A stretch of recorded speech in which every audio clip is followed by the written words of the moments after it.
Hello students, this video is designed to help you plan your research paper. So those of you who are still struggling to get going on your rough draft, I have a suspicion that perhaps we didn't plan it out very well. So let's work on that today.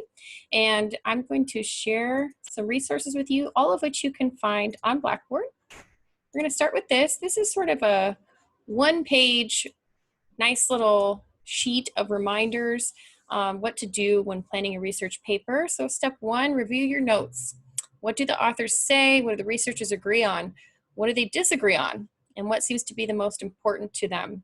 So if you have been looking over your article review notes that you did for class, you should be able to identify some common themes in the articles that you choose to do your notes on. And so within those, you might see some common threads that go through each text that you read. Like, for example, if I was doing a research paper on inclusion for special education, maybe I found that majority of researchers promote inclusion in mainstream classrooms as a positive thing.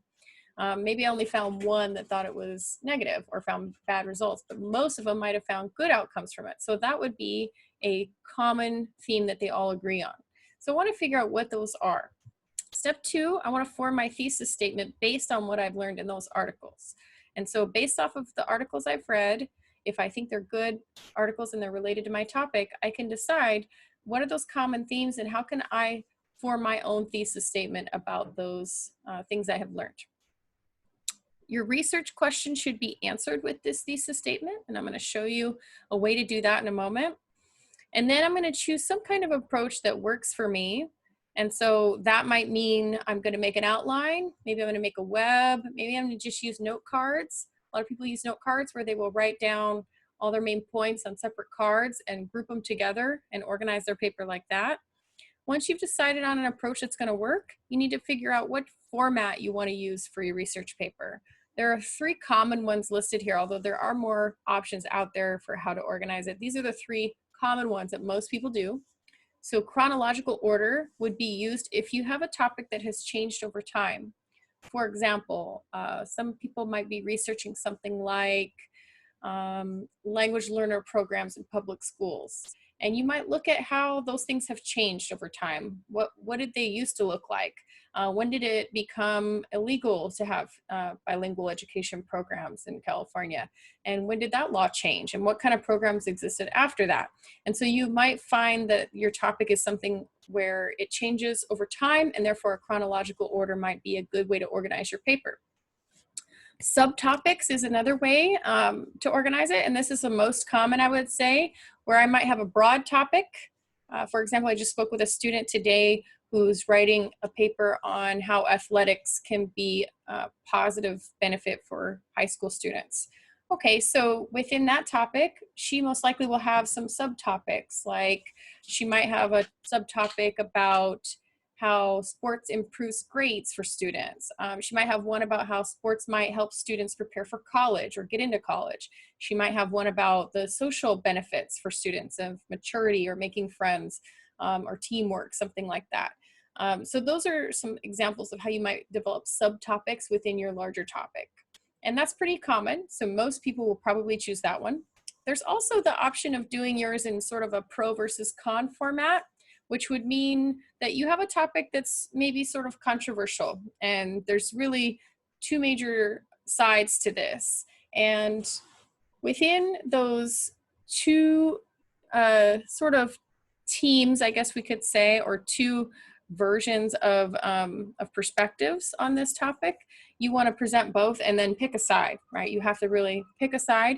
And so, for example, let's say something like holding students back or allowing them social promotion is a controversial topic, right? So if a student isn't passing in elementary school, do we retain them a year and have them repeat the third grade, let's say? Or do we just promote them because they're the same age as the other kids and hopefully they get caught up as they get older, and maybe we get them other resources along the way? There's a lot of controversy over that because people really disagree. A lot of people think it's good, a lot of people think it's bad. So you'll probably find research on both sides of that topic when you do your research for something like that that's a little more controversial. So you could present it in that way, where here's the pros, here's the cons, here's the which one I decided based off of the evidence. You're still going to not write it in first person if possible, so keep that in mind, but that's one way you could organize your paper. Okay, so after you've done those 3 steps, let's take a look at where you would be building off of. Remember these notes? You should have completed these for each article you decide to use in your paper. And so look at these questions again. Who or what was the subject of the study? What kind of research was conducted? Qualitative, quantitative, or mixed methods? The next question, how was the data gathered? What were the findings? And what was the significance of the findings? If you actually have a sentence or 2 in each of these boxes, like you should, then you should be able to take these sentences and put together a nice little paragraph that summarizes that article. You've already got a lot of things that you can put in your paper now. This is your own writing, it's your own work, so you can feel free to borrow that and put it in your paper to get you started. So those of you who are saying, I don't know where to start, well, if you did these for at least 5 articles, you already have at least 5 paragraphs done. You just need to figure out how you want to organize it. Okay, so that's what we're going to talk about a little bit today. So don't forget that you have this resource. That's why we did it. We did it so that you would not have to feel like you don't know where to start. You already have some work done, right? So the next thing we're going to do is together we're going to go through this PowerPoint, and the PowerPoint is already on Blackboard in one of your previous weeks, but I just want to go through it with you in this video so that you can get a feel for each step along the way if you feel like you're still having trouble getting started, okay? So what is your broad topic? Everybody already knows that. You've posted it and you've already gotten feedback from me on Blackboard and the discussion board. What is your specific research question about this topic? What do you want to know? You've already posted that and gotten some feedback. You should be pretty settled on that. Can you name at least one major theory important to your topic? There is a list in this PowerPoint, but there's also a folder in Blackboard that has some theoretical text that you can pull from. If you're still a little confused, you can go into our textbook on a chapter that seems closely related to your topic and look at the references in the back. You can also look in other textbooks or articles that you like related to your topic, and then you can go to their reference page and see who they're citing. Who are those big names that keep coming up? And those are your theorists. What did they write about? That's your theory, okay? Can you name at least one major theory? Hopefully you can. So maybe it's just a child development learning theory. Maybe it's something like funds of knowledge. Maybe it's something like culturally relevant instruction. There's all kinds of things you could be focusing on, but pick something, okay, that you think is a theory that matches your topic. Can you summarize the research you found on your topic? Hopefully if you completed those notes, you can do that. Can you quickly state your thesis or main argument? So based off of the research, what do you think and what is your argument? Yes, this is a research paper. We are not promoting our own ideas, but you should have some kind of very clear argument prepared to share based off of what you've read. So this takes you through those steps, and I'm not going to read it to you, but there are some great question stems here, some frames for you to use if you're not sure about your research question. You need to fine tune it a little bit. Then your theories. Again, here's a nice list you can pull from. Maybe it is within one of these ideas that we've covered in class. Maybe you've learned a theory in a different class that you want to use. I talked with another student earlier today who's focusing on decolonizing curriculum, things like that. That might be an interesting theory you pull from. There's a lot of things out there, so don't be shy to pull in things from other classes or things you've read in other classes. That would be fine. There's a nice list of the things we've talked about. Then again, make sure you know who those important people are in your topic. Make sure you know what they think about it. Can you summarize their work?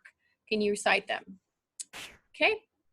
Once you've got your topic figured out, you've got your notes, you've got your articles prepared, you should know who your researchers are that you're going to cite, which ones agree, which ones disagree. Can you summarize that? That's what's going to go into your paper. Okay, remember this is a research paper. It is not your opinion. You should be able to summarize an argument, but it's all based on what these other people said. So if you're not sure about how to form that thesis statement, take your research question and then turn it into an answer. Just like you might have been taught when you were in elementary school, how to turn the question into an answer. this is it. So if you need to pause this video or pull up this PowerPoint yourself, take a look at this nice little chart that gives you some examples of research question stems and then thesis statements that you could use. These are pretty versatile, so you can pick one that you think fits your topic. Next, you're gonna go off and start planning. Now there's two ways that most people plan. I already mentioned that there is also the note card method. I haven't known too many people that still use that, but a lot of people are comfortable with it, so that's up to you. These are the most common, is using something like a web. You might have learned that in school, or maybe even they called it thinking maps, something like that, or a good old-fashioned outline. I like to use the outline because it already kind of has my headings laid out for me in order that I want them. So you want to organize your big ideas and figure out what order they need to go in your paper. So if you're looking at the outline here, for example, if I was going to go in chronological order, my points would be in that order, which is the oldest, what's the next oldest, all the way up to the newest, or maybe I start with the newest and go backwards. If I was doing subtopics, I just want to pick which subtopic I think is most important to focus on first, and then lay them out in whatever order I want. So for example, with the sports topic, the thesis might be something like, research shows that athletics has a positive impact on students in high school. Point one, student grades. Point two might be getting into college. Point three might be making friends. Okay, so now this is just an example outline. You don't have to have the exact same number of points. This is just to get you started and get you thinking about how to organize it. Okay, that's it for today. Hopefully this helps you get going on planning it out. The last thing I wanted to share with you though, very quickly here, is this is also on Blackboard. There's a folder that has APA help. These are the headings that you could be using in APA. And those of you who are thinking, I don't like headings, I don't think I'll be doing that, think again, you will. Everybody in APA must use headings like this. Even if you only use level 1 headings, everybody's got some kind of subtopics or different points they're gonna make, and they should be organized into headings. So that's why I like the outline format when I'm planning, because I just make my outline and those become my headings, and then I just start writing underneath each one. There'll be another video shortly that talks about how to start drafting your paper if you're still in those beginning stages. I hope this helped you out, and please contact me if you need a little more support.